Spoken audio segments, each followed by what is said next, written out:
Hello and welcome back to Mexico News Network's Breaking News. Remember, we're broadcasting from El Dorado Royal Spa Resort by Charisma. And don't forget to follow us on social networks on Facebook, Twitter, and Google+. You'll find us, of course, as Mexico News Network. And also, stay informed 24/7 on information about Mexico and the world on our website on www.mexiconewsnetwork.com. Let's move along to more information.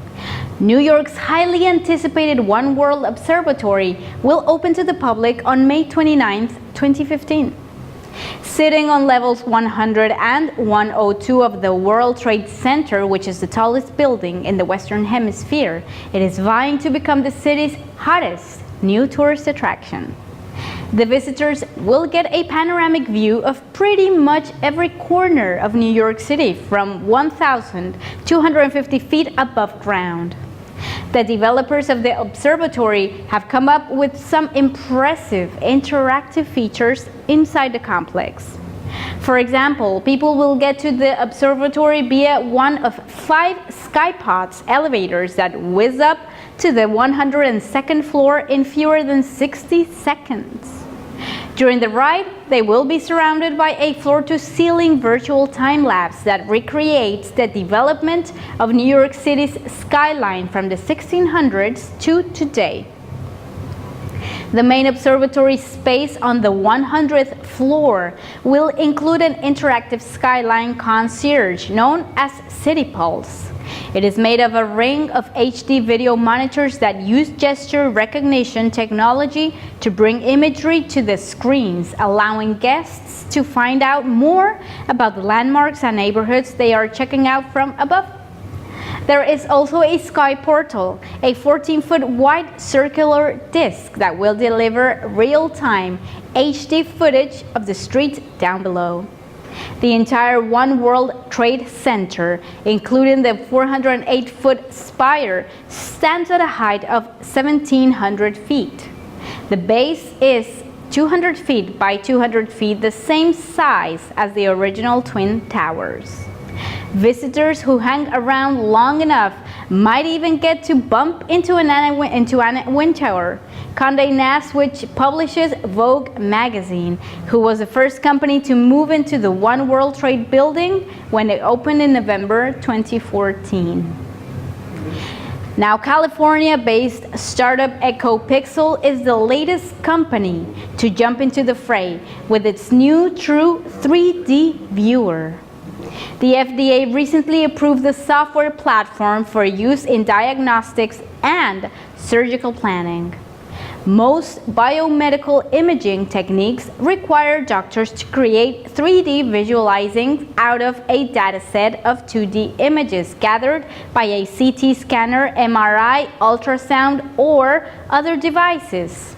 However, this imperfect system cannot always represent patient tissue and organs with enough accuracy or precision for that matter, creating holes in the pictures, more literal than figurative, that make it harder for doctors to decide how to best diagnose and treat patients.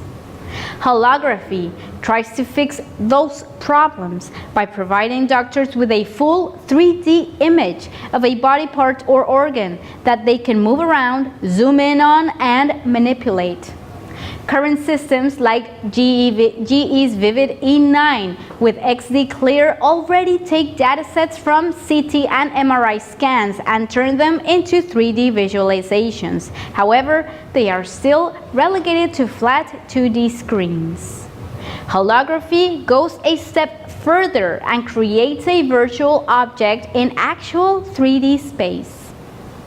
It's very important to clarify that many of these new technologies are real holograms, which perfectly recreate the patterns of light that reflect off an object in real life. What EcoPixel and others are doing is in fact closer to a stereoscopic vision. Other companies like Zebra Imaging and RealView Imaging create true holograms though. No matter the term though, the goal remains the same: to give doctors and patients alike a much clearer sense of the physical size and shape of the human anatomy. The e-book subscription service that offers more than 1 million books to digital age Bible files for a flat monthly fee is going retail. On Wednesday, the company announced that it is launching an e-book store on its very own platform. Oyster says that it has corralled all of the big 5 publishers to contribute their book offerings to the service, including Hachette, HarperCollins, Macmillan, Penguin Random House, and Simon & Schuster. That means that users can buy and read virtually any book from those publishers on their smartphones or tablets, including new releases and pre-orders. It is also opening up the store to non-subscribers. The new retail store is an expansion to Oyster's existing book subscription service. The internet already offers an almost limitless number of digital things for individual purchases: books, movies, and songs, among many others. However, increasingly, people are choosing subscription services instead, which lets them get a comprehensive catalog for a few bucks a month instead of downloading each item piecemeal. So why even bother adding retail to the equation? According to Oyster, it is because there is rarely a way for subscribers to browse and discover certain books on these services, especially new releases and pre-orders. Oyster says it wants its users to have the best of both worlds.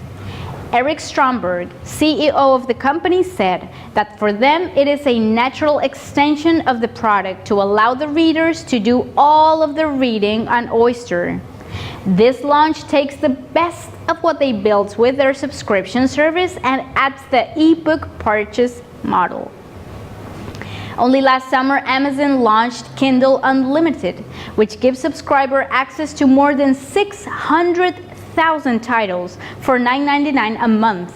However, it doesn't have the big 5 publishers on board, and it may not be close to striking any deals with them in the near future. The internet retail giant has clashed badly with the publishing industry in the past, most recently over online book pricing with one of the top 5 publishers, Hachette.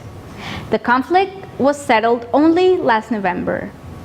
This conflict also creates an opening for companies like Oyster and Scribd to exploit. But beating Amazon of the broader a la carte ebook sales game is a more daunting prospect. The main advantage Oyster appears to have is its relationship with top-tier publishers. The model works like this. Oyster pays a publisher a sum of money each time a fair portion of a book is read on its subscription service. It also shares value, reader, data, and publisher in the aggregate. It's quite an unusual practice, though. Subscription services in other media rarely share data with content producers themselves, so publishers have a good reason to get on board.